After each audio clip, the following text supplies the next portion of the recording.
Hi everyone! By the way, I'm Mariel. Isa po pala akong dating empleyado. I've been employed for almost 4 years sa isang private company before.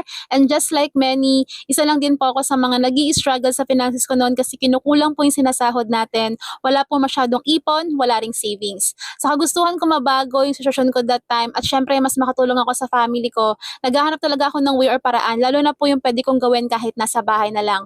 Good thing sa kakastruggle dito sa social media, meron ako nakita na isang digital system. Ito yung OBA or Online Business Academy Copy and Earn System na at first very hesitant ako sa kadaldad ako kasi nga online. So I did my research first only to find out na yung mga taong gumagawa na nito, unti-unti na nababago yung buhay nila, nagkakaroon na sila ng time and financial freedom. So sabi ko sa sarili ko, kung nagagawa nila, bakit kaya hindi ko din itry? So tinry ko, sinubukan ko, without me knowing na ito pala yung magiging way ko din para makapag-resign po ako sa trabaho.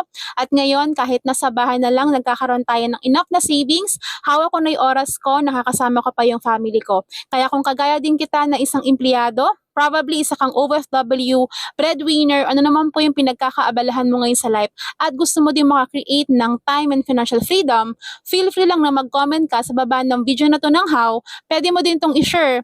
See you and God bless!